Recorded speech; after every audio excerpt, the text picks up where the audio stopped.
Hello ब्युटिफुल्स, good morning. आजचा दिवस थोडा खास आहे कारण आज मी काही ठरवून नाही तर माझं रोजचं खरं रुटीन तुमच्यासोबत शेअर करते.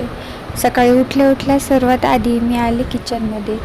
स्वतःसाठी गरम पाणी केलं आणि किचन ओट्यावर बसून ते निवांत प्यायले. गरम पाणी पिऊन मी आले गॅलरीत. बाहेर बघा किती छान आभाळ आले. सकाळची थंडगार हवा आणि निसर्गाचा हा सुंदर व्ह्यू मनाला एकदम ताजंतवानं करतो. आणि हो, जे माझे व्हिडिओ पहिल्यांदा बघत आहेत त्यांच्यासाठी हाय, मी प्रिया, एक गृहिणी आणि 2 गोड मुलांची आई. माझ्या या छोट्याशा जगात तुमचं खूप खूप स्वागत आहे. माझ्या आजच्या व्लॉगमध्ये मी माझं असं हे रोजचं रुटीन तुमच्यासोबत शेअर करते. आता माझं बाळ अजून लहान आहे आणि ते आज झोपलेलं असतं, त्यामुळे मला ना मॉर्निंग वॉकसाठी बाहेर जाणं तर शक्य होतच नाही. पण मग मी त्यावर हा उपाय शोधला आहे. मी गॅलरीतच इकडून तिकडे अशा फेऱ्या मारते, थोडा वेळ वॉक करते आणि त्यानंतर तिथेच शांतपणे प्राणायाम करते. स्वतःच्या आरोग्यासाठी एवढा वेळ काढणं तर गरजेचं आहे, हो ना? त्यानंतर मग ब्रश करून फ्रेश झाले. थंड पाण्याने तोंड धुतलं. आरशात बघून स्वतःला एक छोटीशी स्माईल दिली आणि त्वचा मस्त मऊ राहावी म्हणून थोडंसं मॉइश्चरायझर लावून घेतलं.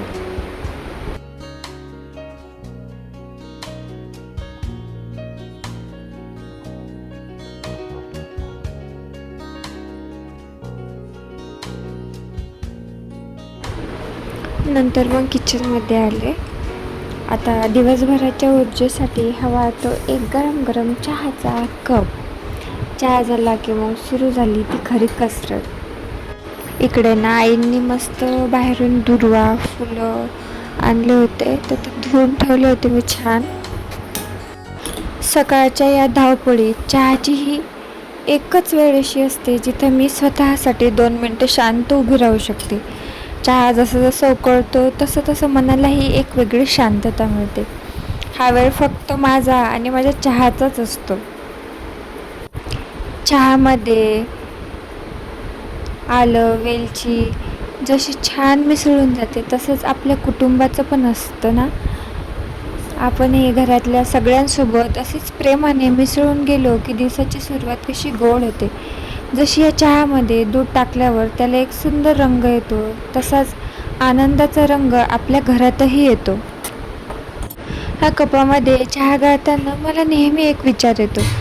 जशी ही गाळणी चहापत्ती बाजूला सारून फक्त छान सुगंधी चहा खाली कपामध्ये येऊ देते, तसंच आपणही आयुष्यातल्या सगळ्या नकारात्मक गोष्टी मागे सोडून फक्त पॉझिटिव्ह विचार मनात घेतले पाहिजेत, हो ना?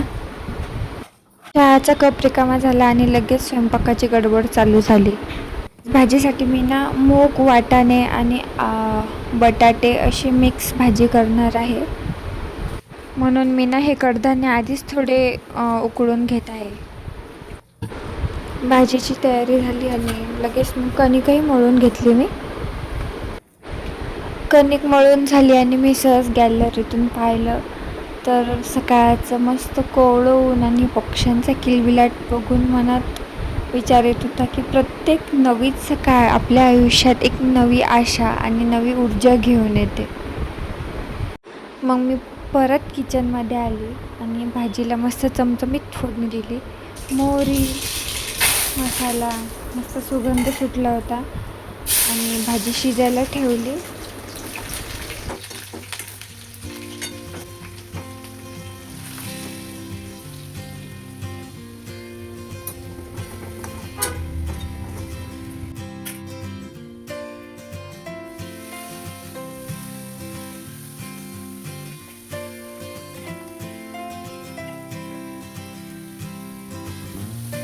भाजीला फोडणी देऊन मी पोळ्या करायला घेणारच लगेच इतक्यात आतल्या खोलीतून माझ्या छोट्या बाळाचा आवाज आला. हो, माझं बाळ उठलं होतं आणि आता माझं बाळ उठल्यावर बाकी सगळं काम साहजिकच बाजूला ठेवावे लागतात आणि पटकन त्याच्याकडे पळ घ्यावा लागतो. बाळाला फीड करून मी परत किचनमध्ये आले होते आणि माझ्या मुलीसाठी फिक्की भाजी बनवत होते. त्यातलीच मी थोडीशी भाजी यूज करते कारण ती खाते मग असं फिक्की भाजी वगैरे तिला करून दिलं तर अशा फिक्क्या भाज्या ती आवडीनं खाते. आणि मी लगेच मग पोळ्या पण करायला घेतल्या. पटापट पोळ्याही झाल्या, भाजीही झाली. एका आईची खरी कसरत आणि मल्टीटास्किंग अशीच सुरू होते, नाही का? स्वयंपाक झाल्यावर पुढचं सगळ्यात महत्त्वाचं काम म्हणजे हा विखुरलेला ओटा आवरणं. ओटा स्वच्छ आणि चकचकीत झाला की मनावरचा अर्धा ताण हलका होतो. तोपर्यंत माझी दोन्ही मुलं हॉलमध्ये मस्त स्वतःमध्येच खेळण्यात बिझी आहेत.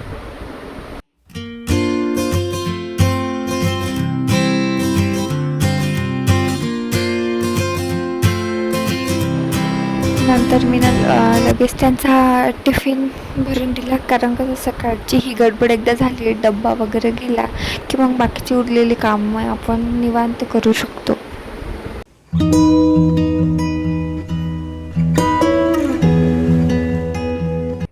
आता वेळ आहे माझ्या लहान बाळाच्या खाण्याची. माझं बाळ आत्ताच 9 महिन्याचं झालं, त्यामुळे त्याचं सकाळचं पहिलं सॉलिड फूड मी आज नाचणी सत्व बनवायला घेतलं होतं. लहान मुलांच्या हाडांच्या मजबूतीसाठी आणि वजनासाठी नाचणी खूपच पौष्टिक असते.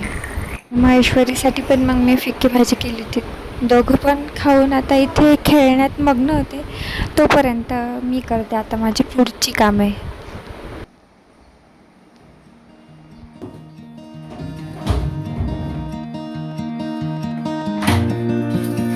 तर मी आले होते बेडरूममध्ये. माझं बेडरूममधलं पहिलं काम असतं ते म्हणजे बाळाचा पाळणा गॅलरीत नेऊन ठेवणं. सकाळी सकाळी तिथे मस्त ऊन येतं, म्हणून पाळणा आणि त्याची गादी आणि गोधड्या मी रोज छान उन्हात वाळत घालते, जेणेकरून ते निर्जंतुक होतील आणि एक हायजीन मेंटेन राहते.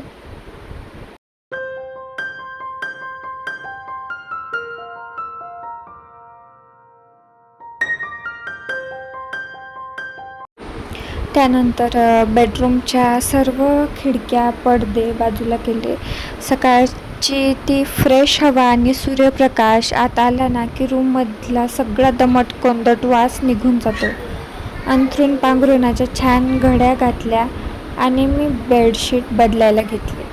खरं सांगू का, सकाळीच एकदा बेडरूम नीट आवरले ना की दिवसभर मनाला एक वेगळी शांतता आणि पॉझिटिव्हिटी मिळते.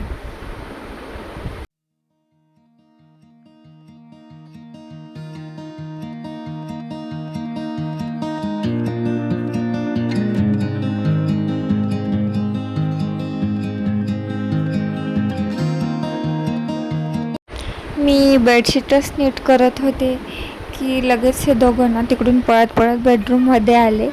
आणि मी जशी जशी बेडशीट झटकत होते तशी तशी महेश्वरी येऊन त्याच्यावर मस्त डान्स करायला लागली आणि माझा छोटा बाळ आहे त्याच्यासोबत नाचू लागला. मी बेडशीट लावते आणि हे दोघं त्यावर उड्या मारतात.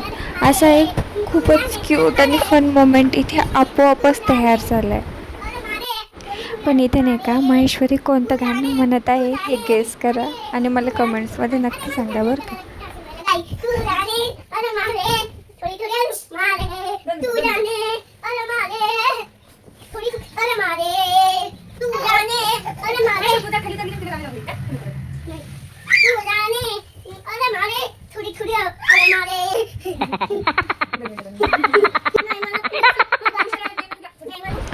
आयुष्यात कोणतीच गोष्ट परफेक्ट वेळेत होत नाही. कामांना उशीर होतो, घर विखुरलेलं असतं, पण ह्या सगळ्या धावपळीत त्यांच्या या छोट्या छोट्या गोष्टींमध्येच तर आपला खरा आनंद लपलेला असतो.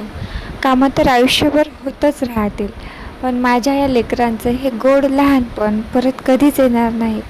म्हणूनच म्हटलं, चला हा पसारा बाजूला ठेवूया आणि मुलांसोबतचे हे सुंदर क्षण मनापासून एन्जॉय करूया.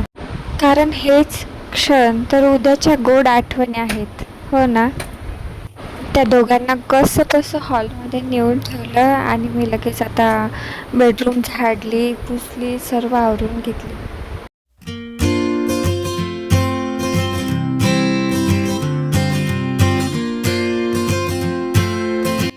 खेळून खेळून बाळही दमलं होतं, तर मी लगेच फीड करून त्याला झोपू घातलं, कारण कालच त्याला वॅक्सिन दिली होती म्हणून आंघोळ नव्हती करायची. तोपर्यंत मी महेश्वरीला आंघोळ घातली, तिची तयारी करून दिली आणि तिला वरण भात खायला दिला. मिक्स करते चांगलं. जाऊ मी. बाळ झोपलेलं असलं कीच आपली पटापट मोठी कामे उरकतात. मी कपडे धुवून वाळत घातले आणि लगेच मस्त गरमागरम पाण्यानं आंघोळ केली. स्वतःसाठी वेळ काढायला मिळणं म्हणजे गृहिणींसाठी एक सुखच असतं. पण हे सुख फार काळ काही टिकलं नाही, कारण लगेच माझं बाळ उठलं आणि मी त्याच्यासाठी मऊ भात शिजवला, त्याला खाऊ घातलं आणि मग मी स्वतः पण जेवण केलं. तर मैत्रिणींनो, असा होता माझा आजचा अगदी नॅचरल आणि धावपळीचा सकाळचा वेळ. 2 बाळांना सांभाळत घर कसं सांभाळायचं ही कसरत मी रोज अशीच करत असते. तुम्हाला माझं हे रिअल रुटीन कसं वाटलं हे खाली कमेंट करून नक्की सांगा. जर व्हिडिओ आवडला असेल तर प्लीज लाईक करा आणि चॅनलला सबस्क्राईब करायला विसरू नका. भेटूया अशाच एका नवीन आणि सुंदर व्लॉगमध्ये. तोपर्यंत सर्वांना स्वतःची काळजी घ्या. Bye bye.